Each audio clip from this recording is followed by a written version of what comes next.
안녕하세요. 향기설입니다. 이 시간에는 빌라델비아 교회에 대한 편지에 관해서 묵상하겠습니다. 빌라델비아 교회는 주님께로부터 칭찬받는 교회였습니다. 내가 적은 능력을 가지고도 내 이름을 배반치 아니하였다고 말씀하셨습니다. 우리 교회가 빌라델비아 교회와 같다고 생각하는 순간 우리 교회는 라오디게아 교회와 같이 된다고 하는 것을 반드시 기억해야 됩니다. 우리 교회가 빌라델비아 교회와 같다고 하는 자부심을 갖도록 이 말씀이 기록된 것이 아니라 우리 교회가 빌라델비아 교회와 같아야 된다고 하는 교훈이, 가르침이 이 말씀 가운데 있습니다. 요한계시록 3장 7절부터 13절까지의 말씀을 중심으로 말씀을 묵상하겠습니다. 빌라델비아 교회는 주님의 마음을 기쁘게 하는 교회였습니다. 주님께서는 빌라델비아 교회를 향하여 내가 너를 사랑하는 줄을 알게 하리라 라고 말씀하셨습니다.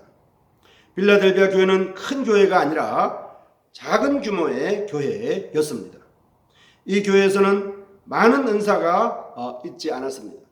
이 교회는 위대한 인물이 있었다고 하지 않았습니다. 주님을 섬기기 쉬운 그런 시대에 이 교회가 있지도 않았습니다. 이 교회 근처에 다른 교회가 있었는데요. 북쪽에 있는 사대교회는 생명이 없는 교회였습니다. 남쪽에 있던 라오디게아 교회는 많은 문제로 책망받았던 교회였습니다. 빌라델비아라는 도시 자체도 다른 도시들처럼 정치적인 영향력이 있던 도시도 아니었습니다. 어떻게 해서 이 교회가 주님의 마음을 기쁘시게 하고 또 주님으로부터 사랑을 입을 수 있었을까요?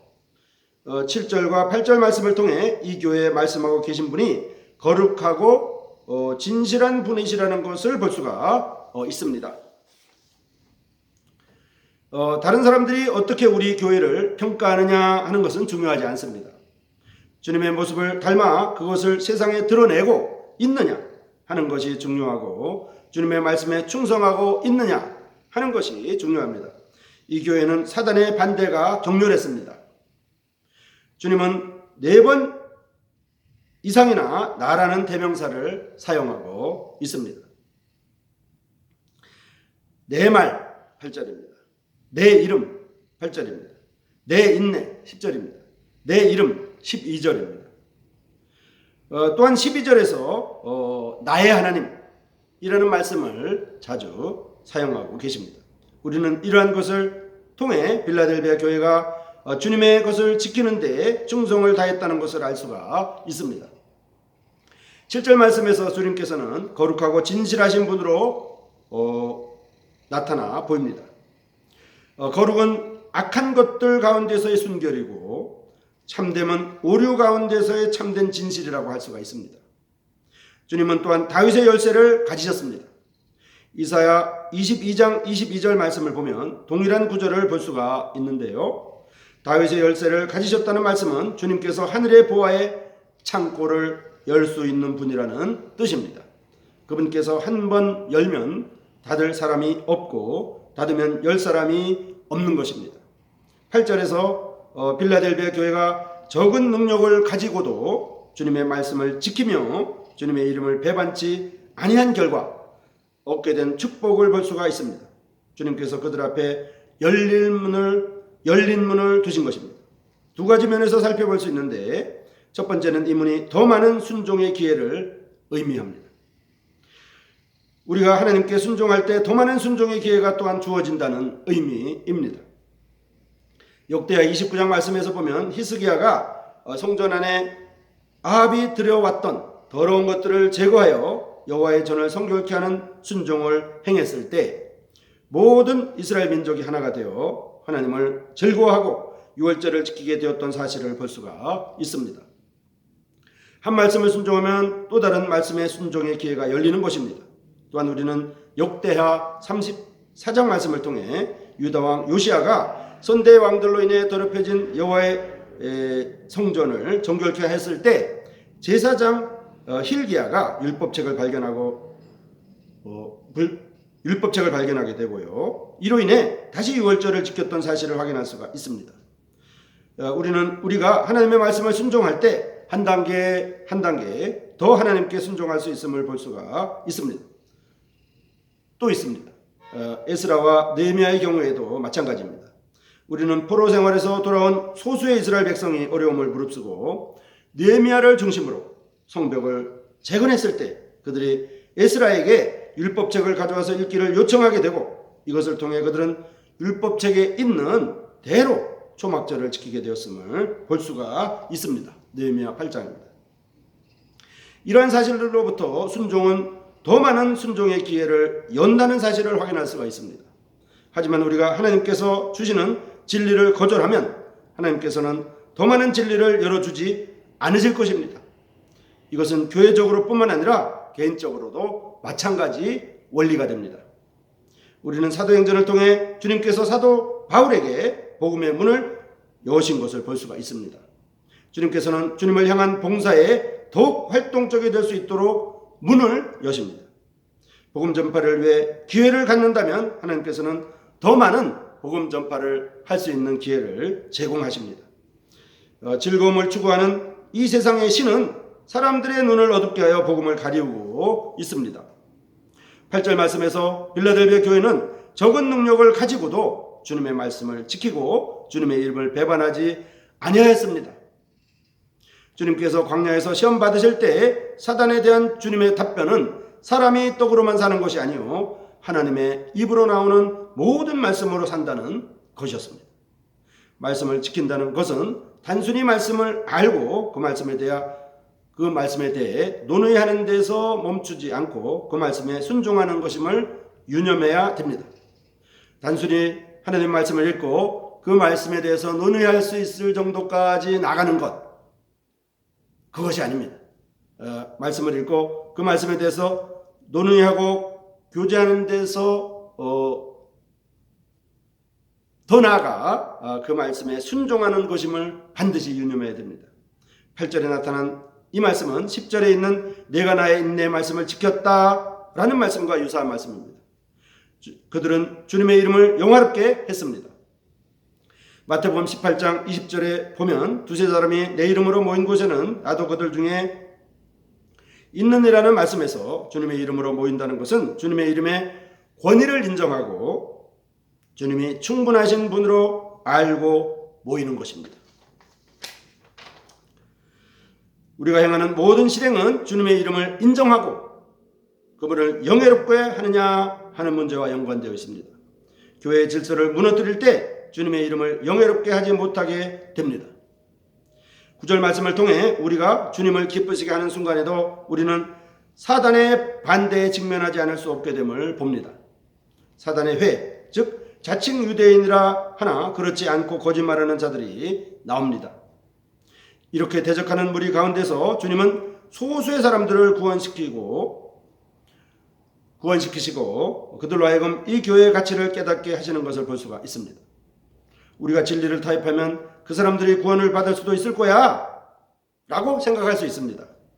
그렇지만 우리가 진리를 지켜나갈 때에 우리를 반대하는 사람들 가운데 일부가 구원을 받을 수 있는 것임을 확인할 수가 있습니다. 주님께서 내가 너를 사랑한다고 말씀하신 것을 볼 수가 있습니다. 학교에서 말씀을 통해서 하나님의 전은 황폐해 있고 사람들은 그것을 지으려고 하지 않았을 때에 그들을 향한 하나님의 첫 번째 말씀은 바로 산에 올라가 나무를 가져다가 전을 건축하라. 그리하면 내가 그로 인하여 기뻐하리라 라는 것이었음을 보게 됩니다. 교회 안에는 실패하고 연약한 그러한 지체들로 이루어져 있습니다. 하지만 우리는 주님께서 주신 모본을 따라 순종하려 하고 있습니다. 우리 교회는 빌라델비아 교회와 같다고 생각하시는 분들이 있을 수가 있습니다. 하지만 빌라델비아 교회와 같다고 생각하는 그 순간 바로 우리들은 라오디게아 교회와 같은 모습으로 내려가고 있다는 것을 반드시 주의해야 됩니다.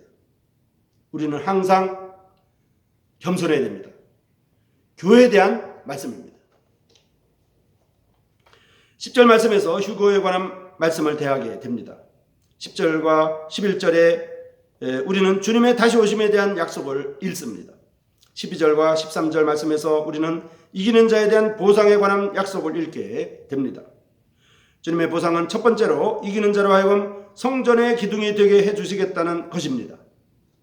또한 나의 하나님의 이름과 나의 새 이름을 이기는 자 위에 기록한다 라고 말씀하십니다. 교회는 디모데전서 3장 말씀에서 진리의 기둥과 터입니다. 주님께서는 이제 이 땅에서 진리의 기둥이 된다면 영원한 세상에서 성전의 기둥으로 삼아줄 것이다 라고 말씀하십니다. 이 땅에서 잠깐 사는 동안 기둥 같은 증거를 보인다면, 이 땅에 사는 동안 참으로 기둥 같은 간증을 보여준다면 내 하나님의 성전에서 영원한 기둥이 될 것이다 라고 말씀하시는 것입니다.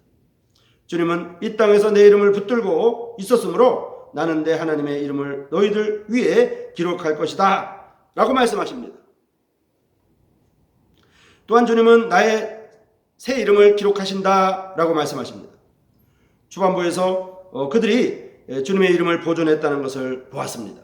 그렇다면 여기서의 새 이름은 무엇을 의미하는 것일까요? 주님께서는 그들이 주님의 어떠하심에 대한 계시를 이 땅에서 잘 드러냈으므로 이제 그들에게 주님의 어떠하심에 대한 더한 계시를 보여주시겠다는 약속을 하시는 것입니다. 우리가 어떠한 존재인지를 잘 드러낸다면 영원한 세상에서 우리가 어떠함을 더욱더 보여줄 것이라는 말씀인 것입니다. 우리가 이 땅에서 주님께서 어떠한 분이신지를 드러내는 삶을 살 때에 영원한 세상에서 놀라우신 주님을 더욱 새롭게 알게 되고, 새롭게 알게 된 주님으로 인해 놀라지 않을 순간은 없을 것이라는 약속이 우리에게 있는 것입니다. 주님께서는 빌라델비아 교회를 통해 적은 능력을 가지고도 주님의 이름을 지키고 주님의 말씀을 지키고 주님의 이름을 배반하지 않는다라고 말씀하십니다. 하지만 우리가 속한 교회가 빌라델비아 교회와 같다고 생각하는 순간 우리는 라오디게아 교회와 같은 모습으로 내려간다는 것을 반드시 주의해야 됩니다. 적은 능력, 적은 숫자, 적은 은사보다 더 중요한 것은 주님의 이름을 배반치 않는 것입니다. 이것은 우리가 적은 능력을 가지고도 주님의 말씀을 지켜야 한다는 것을 말합니다. 이 시간에는 빌라델비아 교회에 관한 이런 교훈을 살펴보았습니다. 우리 교회가 빌라델비아 교회와 같은 모습이라고 자부심을 가질 것이 아니라 우리 교회가 빌라델비아 교회와 같아야 된다고 하는 교훈이고 가르침입니다. 여러분 감사합니다.